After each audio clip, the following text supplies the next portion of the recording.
Okay, so it's a few minutes after the top of the hour. So let us get started with this. I'm Jen Murtazashvili, the director of the Center for Governance and Markets here at the University of Pittsburgh. And it is a huge honor for us to have Roger Congleton here at our center, although he's not here physically. We just thought we'd take the opportunity of his new book to bring him closer to us. And, you know, Roger's not too far away from us in Pittsburgh. He's in Morgantown at West Virginia University, where he is the B&T Chair of Economics. He earned his bachelor's, master's, and PhD degrees in economics at Virginia Polytechnic Institute and State University, which we just call Virginia Tech these days. He was a professor of economics at George Mason University and a senior research associate at the Center for the Study of Public Choice. He had a lot of visiting distinguished professorships all over the world. And it's just a huge honor to have him with us to discuss his new book, Solving Social Dilemmas, which came out last year. And when I saw that Roger had this book come out, I just thought it would be a wonderful opportunity for those in our community and all over the world, because this will be shared all over the YouTube, to learn more about this really important new book, given just the really important role that Roger's had in the field. So without further ado, I will give the floor to Roger, and I think you'll be able to share your screen without too much difficulty. Okay, let me try that.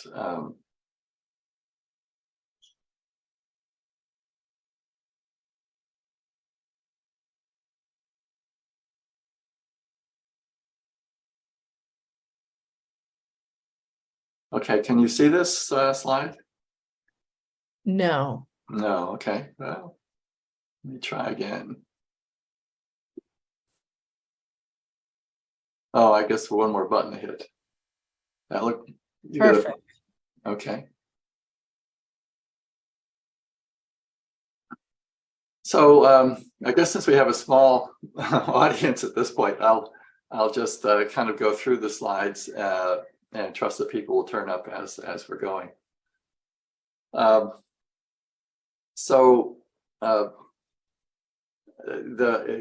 This book has a kind of interesting history in that the title has been more or less fixed for a long time, but the subtitle changed about 7 or 8 times during the course of its development. I came up with Ethics, Politics, and Prosperity, partly as a kind of wordplay on the groups that have PPE programs. So this being EPP is kind of the reverse. And also E usually stands for economics, and that rather than ethics. So the book is about 450 pages long, and I'm going to try to summarize 450 pages in just 15 minutes or something like that, or 20 minutes. So to begin with, the book tries to answer some really big questions. Why do all societies have internalized systems of norms? Why did it take humanity so long to develop attractive communities? Humanity is about 250,000 years old. And the part that we have written histories of course, is only about 10,000 years. And that is spotty, right? Just in the places that had developed written language at that point, mostly in the Middle East and in Egypt and some parts of China. And so for 240,000 years, it's kind of a dark black hole, except for the hints that can be determined from bones and artifacts of various kinds from that earlier period, of which there are a lot of fun projects that have been developed to try to understand those earlier communities. But nonetheless, even the ones that we can go back to don't go back that far. Maybe another 20,000 years or something like that. But still, we're leaving 200,000 years in the dark. So part of what I'm trying to explain is how these communities emerged during this dark period. That's more or less chapter 2. Why did commerce suddenly take off in the West during the 19th century? That's the more constant theme of the book. I'm trying to get to the point where I can make some headway in explaining that takeoff. There are other theories of that, but I'll talk briefly about why I think those other theories are incomplete or, in a sense, secondary in a second. The answer proposed to these and other significant questions has two parts in the book. First, that there are a huge number of social dilemmas that have to be solved or ameliorated for social, economic, and other forms of progress to emerge. In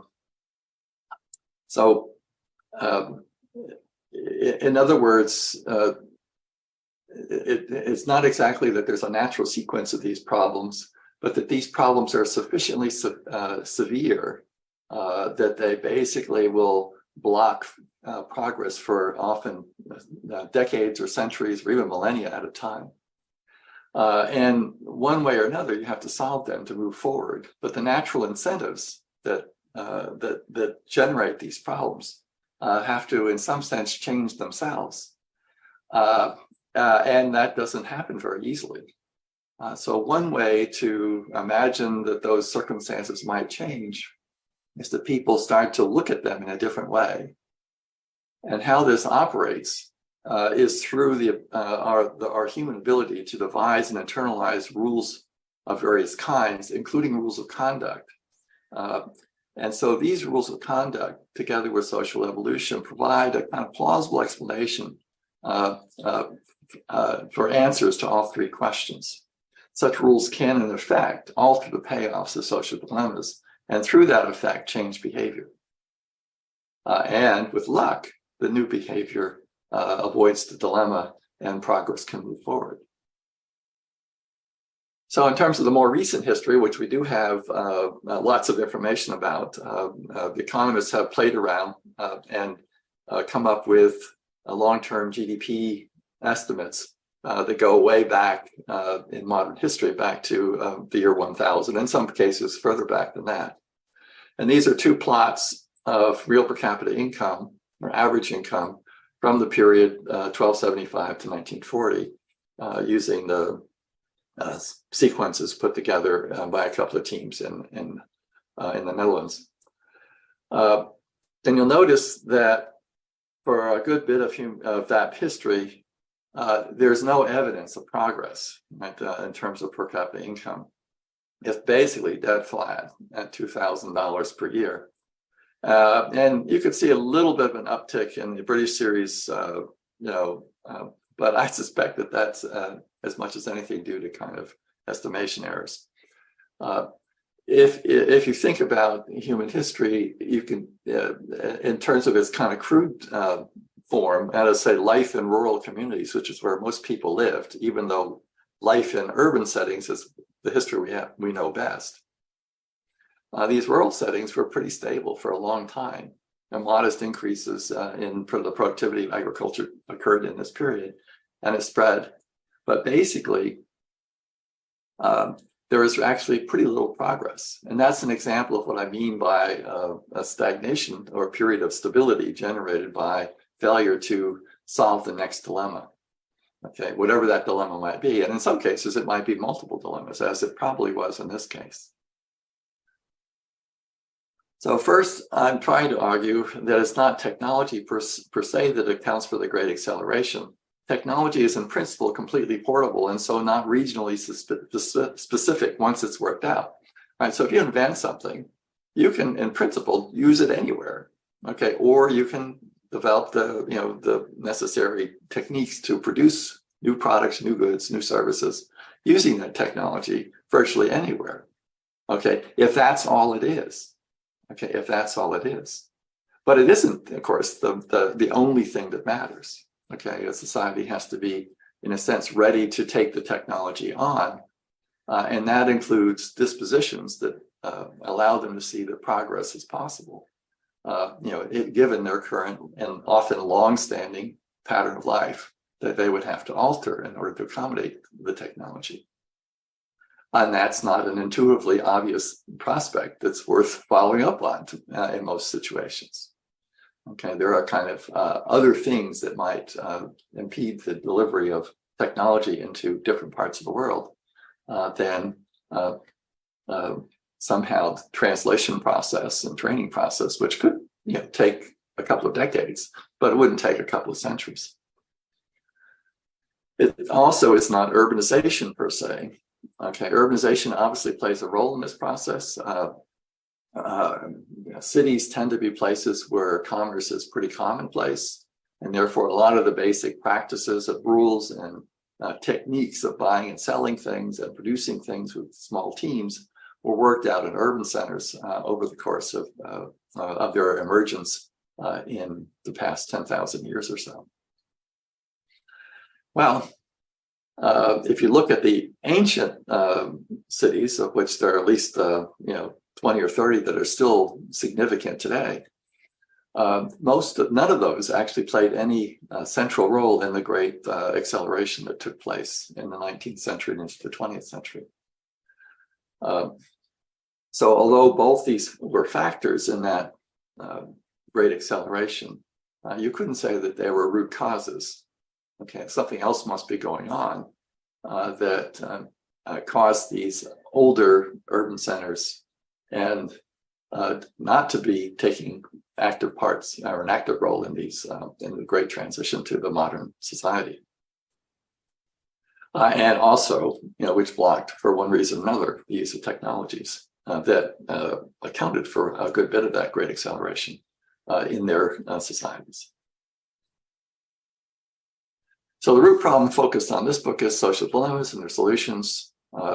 If this is correct, then prosperity has ethical or normative foundations. That is to say, it rests on a particular aspect of culture, not culture broadly understood as basically everything, but rather a specific, actually relatively small subset of culture that involves its informal rules of conduct and ideas about proper behavior and the good society that are commonplace in those societies. And the possibility that such beliefs can solve dilemmas is illustrated in parts 1 and 2 of the book, which focus on social, economic, and political problems associated with economic development and other forms of development as well. In the book, I use one-shot games to illustrate these problems because those are the easiest to get across, and I'm assuming that most readers have at least bumped into a little bit of game theory in the course of their readings and training, and so they can kind of quickly process those games and understand what's going on. The same dilemmas would occur in any finitely repeated versions of the same game or similar games. They would all have sub-game perfect equilibria that look just like the ones illustrated.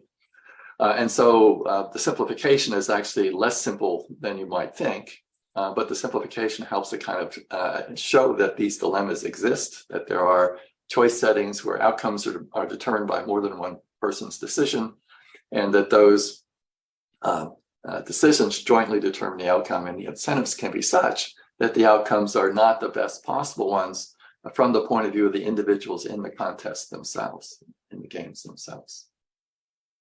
That internalized ethical rules can ameliorate or solve the social dilemmas as illustrated in those same games. And I use a model that I call homo constitutionalist to motivate the effect of internalized rules of conduct on game payoffs. And I'll talk a little bit about that in a second. So if this general idea that there are social dilemmas and solutions to social dilemmas that can emerge through human inventiveness, I suppose,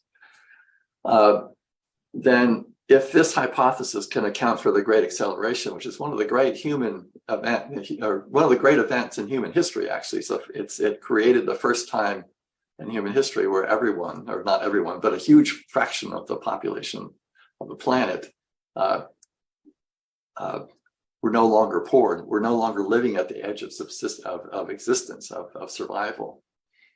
Okay, in a farming community that's isolated, one bad season can cause a lot of starvation, and in a hunting season, in a hunting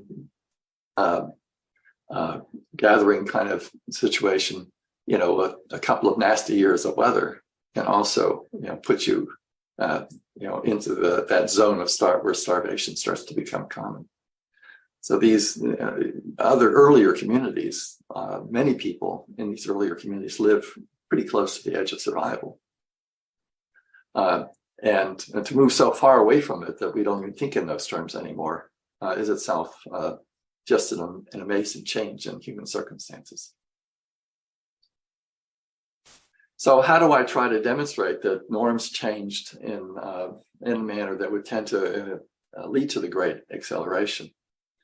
Well, I take an unusual point of view, and that is that if you look at philosophy, there are, in a sense, two strands of philosophy behind ethics. One strand imagines it to be something that's the view attributed to Plato, that you can just hypothesize and imagine what ethics should be in a way that would be completely culturally independent. And these would be absolute truths that would exist forever if you could come up with them. The other actually takes account of culture. It's a more empirically grounded approach to ethics. And that is to say, there are lots of people around us who believe that ethical ideas exist and try to behave to some extent ethically. What is it that accounts for that perspective? What is the common thread through all these ideas about ethics? And that's a different exercise. That's an exercise in induction. What I do is focus on people whose approach to ethics is basically inductive, and use their illustrating examples as well as some bits of their theory to explain what ethical beliefs were, at least within their expected readership at the time they wrote their great works, their influential works. And if you look at those illustrating examples and especially their assessments of the role of commerce in a good life and a good society, you would see that two things happen. One is that people become less and less critical of markets, and the other is they become more and more supportive of markets as an important element in a good society, and regard careers in commerce, at least some careers in commerce, to be completely proper and ethical undertakings, and in fact, in some cases, necessary to be ethical. So I have kind of an overview of the book prepared on the slides, and I'm going to talk first a little bit more about Homo Constitutionalis. So Homo Constitutionalis is my attempt to put some foundations underneath the Homo economicus model that economists and other rational choice analysts tend to use. So Homo Constitutionalis starts, with birth, in a sense. We emerge into the world with certain kinds of genetically determined predispositions. We don't know very much. We wouldn't survive long without the help of our families, parents, and friends, and so forth. Basically, infants are helpless. They need a lot of help to survive. And part of the help is lessons that you transmit from yourself to these children. And so much of what you transmit can be thought of as rules. And these types of rules can be thought of as three types. One is there are ideas about what in the world cannot be changed. These are permanent features of the world. What in the world can be changed through your own behavior or through the behavior of groups of people, which you might think of as technology. And then, given all those possibilities under B, how should you pick ones out? But which one should you follow up on? So this idea of rules for making decisions. And among those rules are rules that we regard to be ethical, describing what good behavior looks like, what admirable behavior, praiseworthy behavior looks like, and what a good society and what a praiseworthy society looks like. These rules are internalized and they become, in a sense, our worldview. When we look out at the world, these rules help inform what it is we're seeing. and also direct our attention to particular features of the world that we regard to be important. Now, it's not necessary to recognize that you're confronting a social dilemma to solve it. Okay, if you have a particular worldview, in some cases, the social dilemma doesn't actually exist. The perceived payoffs associated with different strategies in that decision setting are such that you actually avoid the problem entirely, because your particular way of evaluating those alternatives based on the rules that you've internalized for the most part, lead you to decisions that avoid the dilemma. And in that way, some kinds of internalized rules can solve dilemmas that other types of rules would not have solved. And societies that manage to determine such rules are going to be more likely to survive and flourish than ones that don't. And as a consequence, social evolution tends to support the development of rules that solve more and more social dilemmas through time. And that, in a sense, explains that for people who do political theory, that partly explains how you move from Hobbes to Locke. Right? They both have ideas about the natural state. The one that Hobbes talks about is one where people are unconstrained by ethical ideas or internalized rules of conduct. The one that Locke describes is one where people are aware of good and bad conduct and are somewhat constrained by internalized rules of conduct. Now, of course, Locke's perspective on this is not really relevant for my story here, because this is a social evolution story and he has a more theological basis for that belief. But either one is sufficient for my purposes, because either one can, if the right rules are internalized, solve social dilemmas and generate societies that are reasonably attractive even before governments emerge. Okay, so this line of argument is worked out in part one, and which deals with the Hobbesian dilemma, the commons problem, public goods problems. It also points out that there are more problems with voluntary exchange than economists recognize, and shows that there are dilemmas even in getting markets off the ground, many of which, of course, economists take for granted, because by the time economics was worked out in the late 19th century, early 20th century, all those problems have been solved. It also shows that there are other dilemmas associated with economic development that tend to block economic development by essentially reducing support for capital accumulation, innovation, and even in some case arguing that there's the possibility of progress is impossible. After all, we're living the same way that people have lived for hundreds of years. That must be the right way. Part two looks at the politics and the role of politics in both increasing economic development and reducing it. And I go through a series of illustrating examples under three different types of categories, starting with something that you might think of as the simplest possible government that has really significant extractive dilemmas that need to be solved before you can get a government that advances general interests as opposed to the interests of government decision makers. Part three goes through kind of a history of what you might call free market thought. I start with Aristotle because all the other people I review have either bumped into Aristotle, read them personally, or have know people and read work by other people who have read Aristotle. And you can see that Aristotle's ideas just floats through all these other people, not because they're Aristotelians, but just because they're if you write books, you tend to be a person who's read a bit. You don't start writing a book until you've read a bit, and Aristotle would be included in their readings in most cases. So I'm not going to talk about that to kind of keep within my time limit.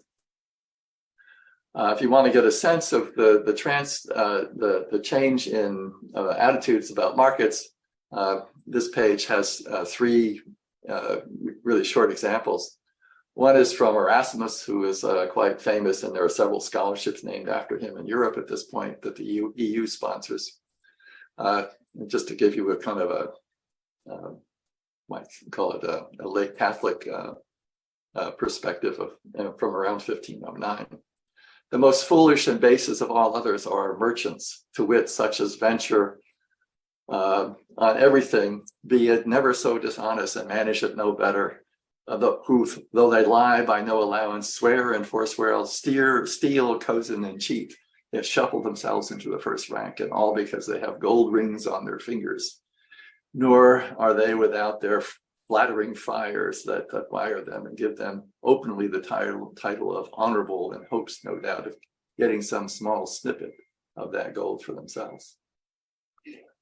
So in this view, commerce is a corrupting activity and has also been corrupting the Catholic Church. I contrast this with Pigou, who is a leftist center person for his day, and he begins his classic book called The Economics of Welfare with a discussion of how you can use the extent of commerce as an index of aggregate utility. Virtually all economists in this late 19th century, early 20th century were utilitarians, although that's not emphasized in economic accounts of these theoretical developments. But if you're going to talk about economic welfare, it has to be acknowledged, and Pigou acknowledges it. And basically, he's arguing that you can use commerce as an index of aggregate utility, which means an index of the goodness of life in the community. Okay, so commerce goes from being the most foolish and basest of all possible careers to an index of the good society and the good life. In fact, one that in the 20th century was increasingly used all by itself as a complete index. I also have a slide here which takes a look at the 13 richest and 13 poorest democracies in the world, in the modern world, and includes 3 columns, one which measures trust, one which measures corruption, and one which measures real per capita GDP. And I regard both trust and corruption as to be index of particular types of ethical ideas. One's often associated with the West as being types of behavior you should avoid. Well, that's not always thought to be important in other societies. And I don't hold these to be evidence of whether you're moral or not, but more or less whether you've got the rules internalized that tend to support economic and political development.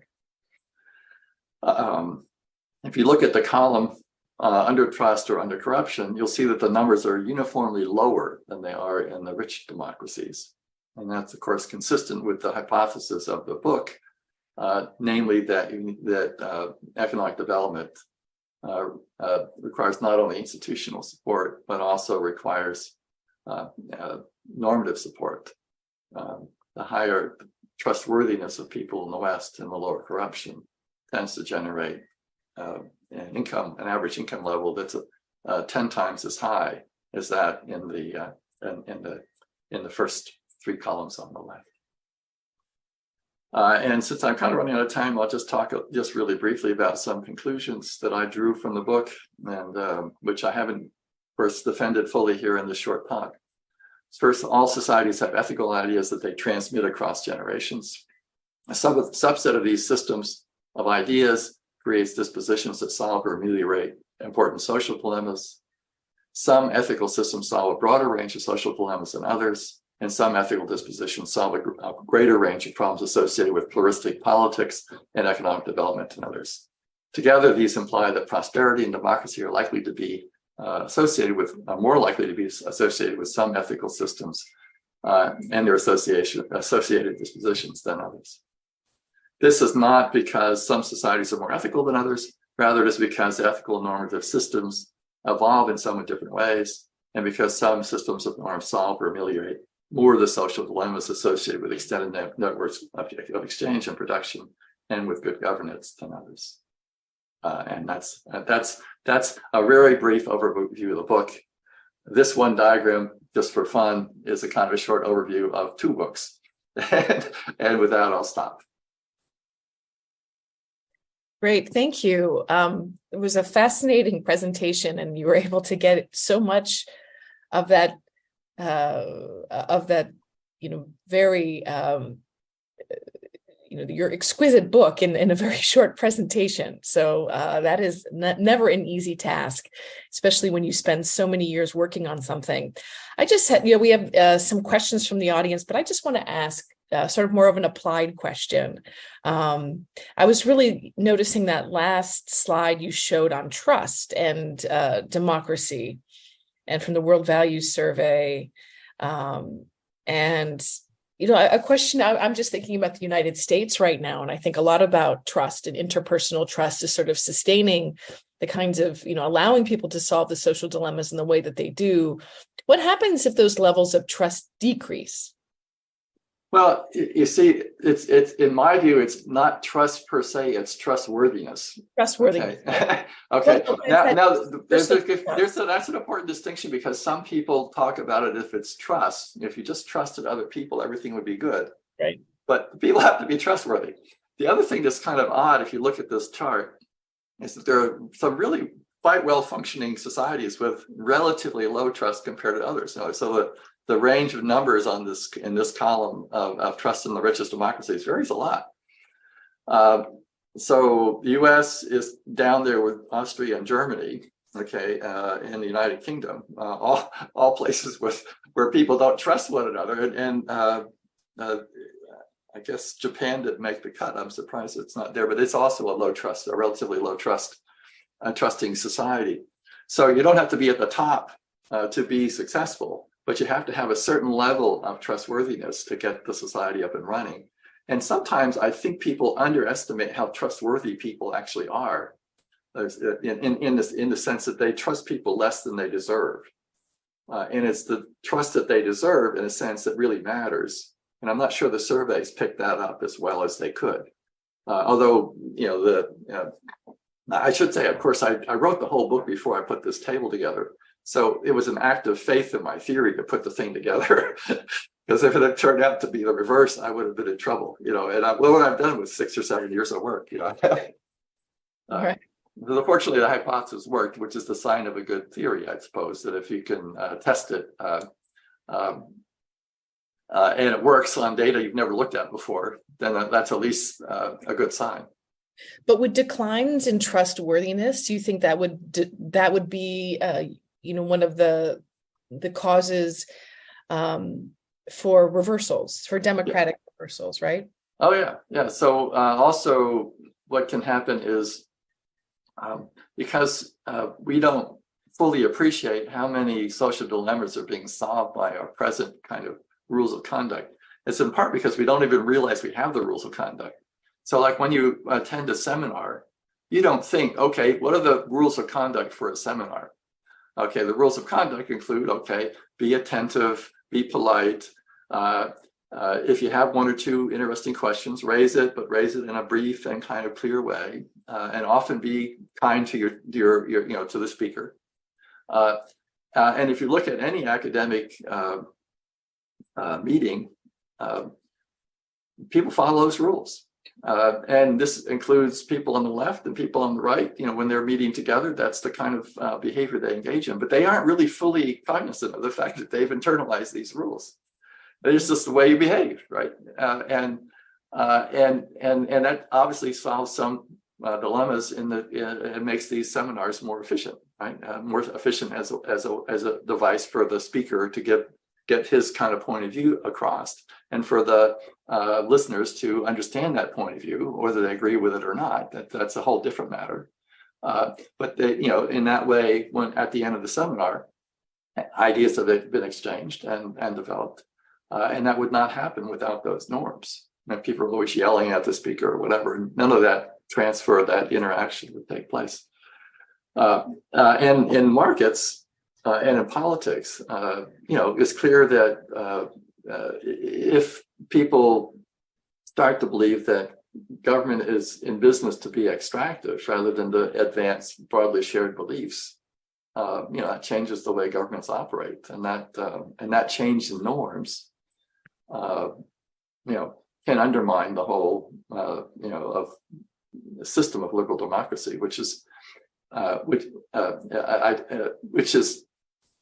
looks more robust than it is, just as markets look more robust than they tend to be. Because the experience of Europe, for the most part, since say 1870 or so forth, has basically been in support of liberal democracy, and of course the U.S. has had it pretty well throughout its history, even going back before the revolution, except for during the Civil War. So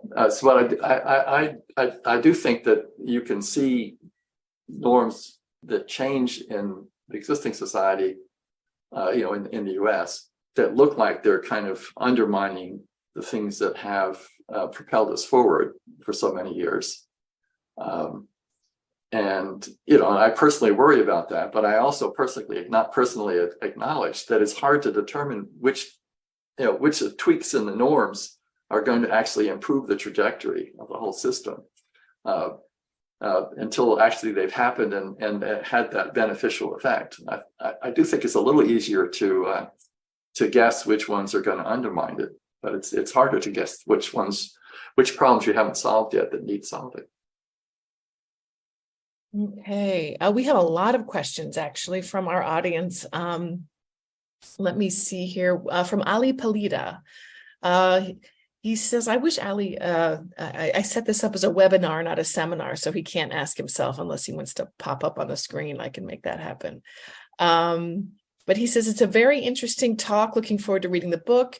Would be really interested in understanding what drove the shift in the cultural perception of commerce in the 19th century. He says he wonders if it is related to growing separation between religion and state in governance institutions at the time. I think not. Let me first just take that screen away for a second and see if I have another.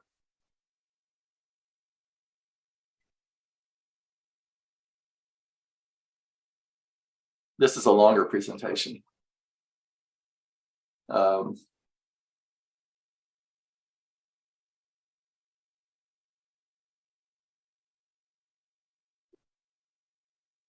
So this is a kind of list of the people I review in the book, okay, at some length.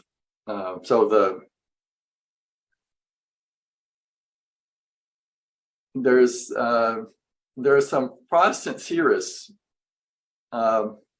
Baxter being the most impressive, who makes this argument that if the divine being places an opportunity in front of you and you can take advantage of it without damage to your soul, you have a divine duty to take it. That means you should, if there's a profitable opportunity in front of your nose, you take it. Okay, otherwise you're disagreeing with the divine being, right? He's placed that there for a reason, and so in some significant parts of Protestant thought, and actually a few years later, some other sub-strands of Catholic thought, there were some really strong pro-market type of ideas floating around in those systems. And Baxter is not known anymore. I've dug him out of Max Weber, who believes that Baxter invented the idea of a divine duty that could include secular jobs. Okay, so you have a calling, he calls it, and of course, the calling doesn't have to be a divine, doesn't have to be religious, but in effect, Max Weber argues anyway that the idea that people have a calling, a secular calling, is part of what drives forward markets. So I don't think it's necessarily the separation of church and state, because after all, if you look at our currency, it still has "In God We Trust" on it. But it is true that the expansion of the secular domain, that is domain that you believe is not a consequence of miracles, at least in one-off events, every strike of lightning being the effect of divine will. That's important in the sense that it broadens the range of people who can share a belief about commerce. And so the secular arguments that supported commerce and democracy are important because they broaden the argument, made it more acceptable to a broader range of people, and thereby made it more likely that we would get both market and democracy enhancing reforms adopted. And so I think the secularization was important, but in a sense, the launching of some of these ideas seems to have had religious connections. So Grotius, for example, makes this really nice argument in favor of international free trade back in the 1600s, but it's half rooted in his intuitions about divine intent. So anyway, I wouldn't want to say that either way. I mean, if you go to Adam Smith, for example, when he writes, you never can tell whether he's making a secular or a religious story. And so I think he did that partly on purpose so that both groups could read his work and appreciate it without him having to take a particular stand on it, which I think he does in one or two spots. But basically, it's secular reasoning. So I do think it's easy to exaggerate the separation of church and state as being important, but I do think the fact that you don't have what you might call supreme values that place religion above everything else is important. And that's and the first place I bumped into that idea was actually in Locke's work, where he believes that the civil authorities should make the bulk of most decisions rather than relying on churches or scriptural interpretations to do so. Okay, we have another question from Wan Lin. She says, "Hi, Roger. Thanks so much for the fantastic book and presentation. Do you think free ring problem relating to the game of the free riding problem relating to the game of the prisoner's dilemma and coordination problem relating to the stag hunt game are two main dilemmas social cooperation might face? And what are the main solutions to solve those problems from your perspective?"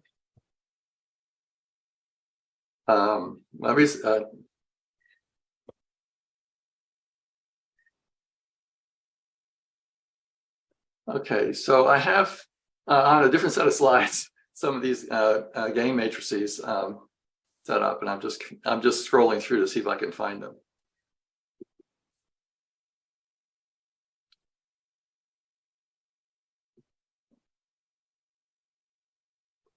Okay, so the short answer is yes. Okay, that those types of games, not the specific instances that some people use to describe them, are classic social dilemmas. And they have payoff structures that are like social dilemmas. The prisoner's dilemma is in a way a bad introduction because it talks about two prisoners who are both guilty of a crime, and you're trying to induce them to both to confess. And if you can do that, that's actually a good thing rather than a bad thing. It's bad for them, but it's good for us. Okay.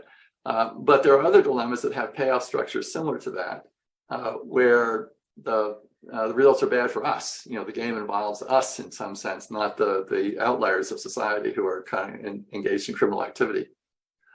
And the stag hunt, as it turns out, resembles a game. Here's a game. A way of representing trade in an environment where you can make a fraudulent offer that buyers can't distinguish from an honest offer, right? So it's an example of a trade where a good is goods. The true properties can't be identified at point of sale. And if you look at this, the way I've got it set up, the firm, the seller, has an incentive always to make fraudulent offers because if he's a pragmatist, that's where the money is. He makes more money doing that. And in that environment, it turns out that there's only one equilibrium, and that is this market does not exist. Okay, so internalized norms. If a person felt guilty when they make a fraudulent offer, if that guilt decrement is large enough, the person will make only honest offers and not make fraudulent ones. And in that case, you have two equilibria. And this is very common in any kind of market transaction where there are in exchange relationship where there are transactions costs. And if you look at the payoffs, that's exactly the one that you get in the deer hunt, right? I think the slides that we're seeing, I don't think are those new ones. So I didn't hit share. Is that what it? Oh, okay. All right. So I thought I would would be sharing the program. Thank you. Okay. I will, let me, yeah, it says new share. I can kill this one. Okay. See if did that work? Oh, there you go. Perfect. Okay. So I'm pointing at something nobody could see. So I apologize for that. I just thought that once I was in PowerPoint, everything I put in the PowerPoint would also show up, but I was wrong. Okay, so this is a game between a buyer and a seller, where the seller can make fraudulent offers, and the individual cannot determine that it's a fraudulent offer at point of sale. And that game, without the G's, has a single equilibrium of 0, and these types of markets will not exist in a world of pragmatists, where people are just profit maximizers. It turns out that if sellers internalize the norm where making fraudulent offers is bad, and they feel guilty because of that, if that guilt decrement is high enough, or the temptation to engage in fraudulent offers is low enough, then that feeling of guilt can inhibit them, and they will make only honest offers.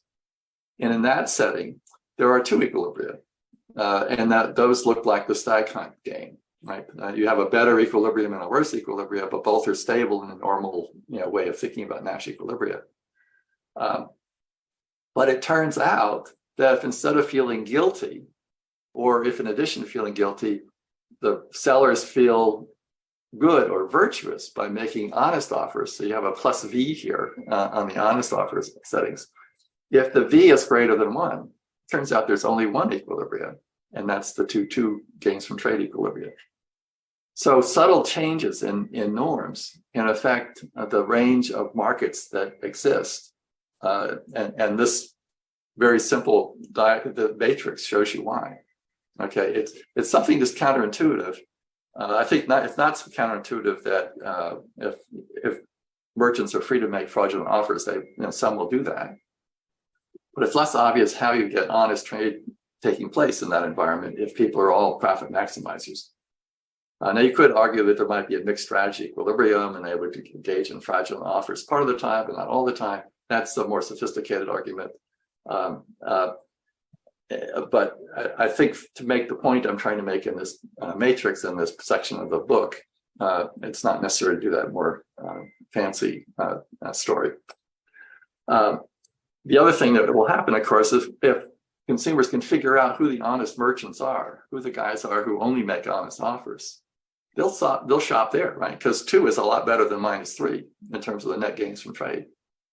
And so there's a sorting process as soon as consumers can start to identify the honest brokers, the honest sellers. And essentially, they will drive out all the guys who are inclined to make fraudulent offers. And so if the pragmatists want to stay in business, they have to become honest, right? They have to establish rules inside their firms that assure that honest offers are made. And even if they themselves remain pragmatists, okay, they have to, in a sense, pretend to be honest. Otherwise, they'll go out of business. And that is a footnote, is one of the things that Kant points out when he talks about duties that people might have. For Kant, ethics is always behavior taken because of duty rather than because of benefits, as the utilitarians might have argued instead. And in Kant's view, if you see a broker making an honest offer, you can't be sure whether he's an ethical person or not, because the ethical person will make the honest offer, do it out of essential duty.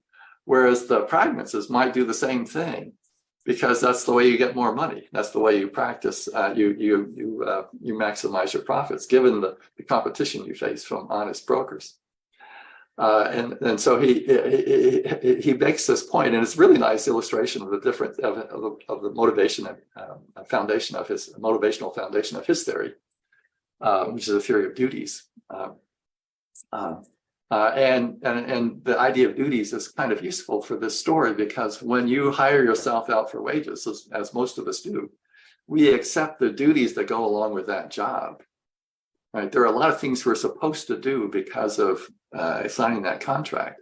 And that if you had to motivate every single one of those through conditional compensation clauses of your contract, it'd be virtually impossible.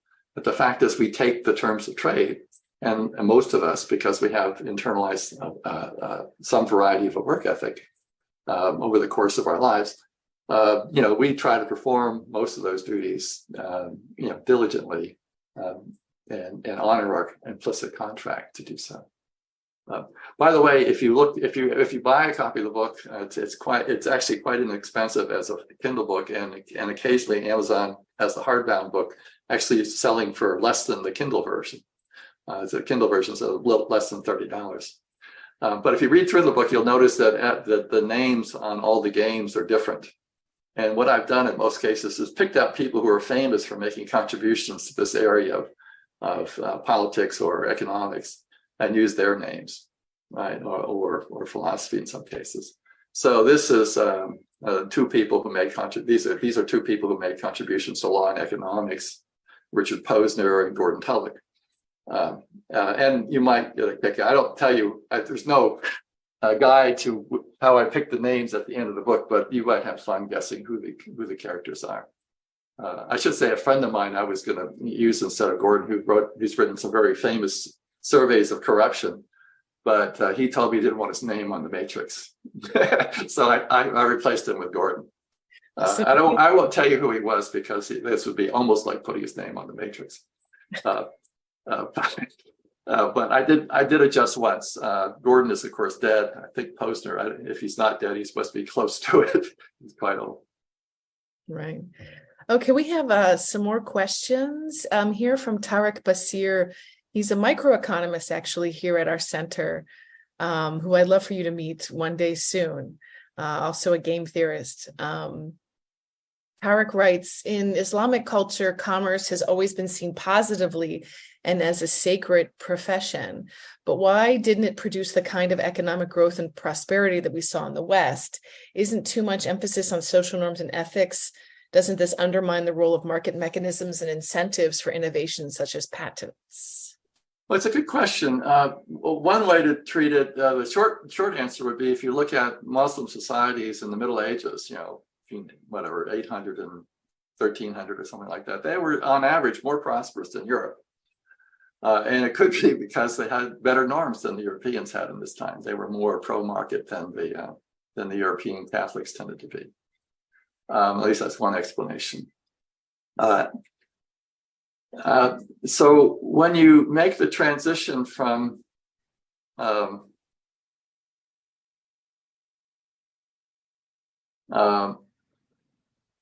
sort of having kind of what you might call customary governance, where nothing's written down, but people know what the rules are and they mostly follow them, to trying to reach a somewhat trying to induce greater conformity with the existing customary law, and you go to a rule enforcing system. So when you start to have more formal enforcement of the law with governments, there are a lot of issues that turn up. One is, some customs are better off when they're not followed religiously, because they actually cause trouble. Right. So in the Muslim universe, rules about debt, borrowing, and stuff like that tended to impede progress. That was also true in Catholic Europe too, and the same rules, or very similar rules. And that aversion to what you might call finance changed, at least in England, it was pretty obvious that it had been changing during the 18th century. And you see people speaking out basically in defense of loan markets, banking and so forth, who were not Jewish, right? So in Europe, the reason a lot of Jews wound up being in finance is that they didn't have that inhibition, whereas the Catholics did, and somehow the Catholics were able to deal with the Jews and financial matters without feeling too guilty, I guess. But they felt, but they didn't do much banking themselves.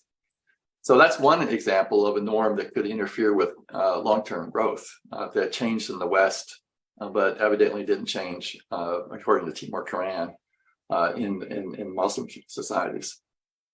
But it also explains why Muslim societies, what your point basically explains why Muslim societies were so successful relative to Europe in the preceding couple hundred years, or half a millennia or something like that.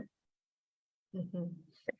Great. We have a couple more questions from Ilya. I'll just ask one of them because I know folks have to go. It is 11.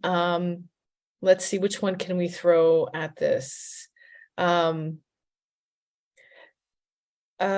he has questions about, the United States and formal institutions. But he says another question that I've had is whether this is about individualism or individualistic culture. That seems more critical in the US context than ethics.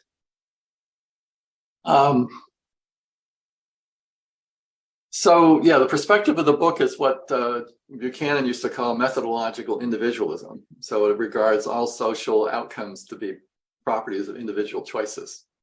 But the fact that there's some socialization taking place in this approach, the homo constitutionalist approach, means that it kind of spans the ideas that go along with some of the more social methods of thinking about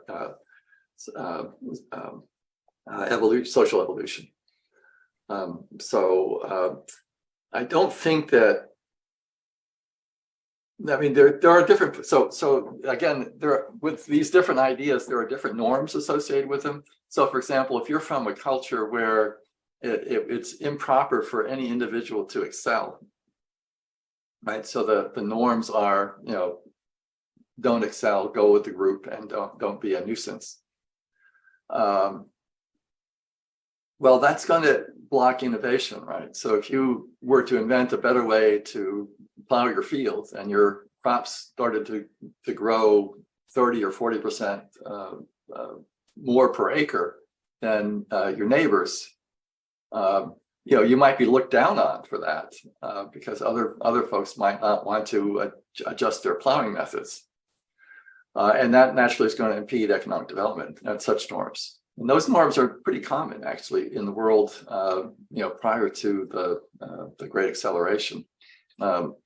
There are some remarks by Japanese scholars about the 19th century Japan moving from the family norm to the more individualistic norm.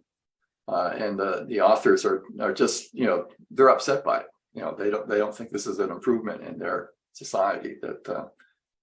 So one thing I try to do in the book, and because I actually like economic development, I'm sure it comes through in the tone of the book, but I don't actually say anything explicitly in favor of economic development. I'm just trying to explain how it happens. Okay, so I apologize for the tone. I can't block that part out, but I did block the words out. And so I don't take for granted that a society that's more prosperous is necessarily a better society. That depends on your normative framework. If you believe that materially comfortable, long lives are good things, and of course that's many people do, then the conclusions of the book have some normative impact. These are kinds of ideas you should take into account if you want to prosper. On the other hand, if you regard material comforts and so forth as a kind of corruption, as a form of weakness, as something to be avoided, the ascetic point of view, or the military point of view, or in some cases, some parts of religious points of view, then you would try to avoid them, as the Amish do in the United States. Right? There's a certain proper way to live, and that's the way we're going to live. And these other things are kind of corrupting in some sense, improper, and to be avoided. Great. Okay, so I think that wraps things up for us. That was a fascinating conversation. I'm really grateful to our community here for such engaging questions. And I just want to thank you, Roger, for taking the time to speak with us, to share with us your important book, another important book. And the book is Solving Social Dilemmas. Oxford University Press came out just last year. And we hope to see you soon in person. Oh, I'd be happy to come up. So I go up to Pittsburgh fairly often, actually. Okay, so let us know. We'll find a way to cause trouble together. So Okay. thank you so much. Really appreciate it.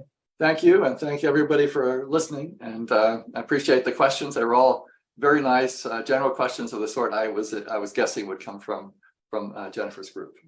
Thank you. Great. Thank you.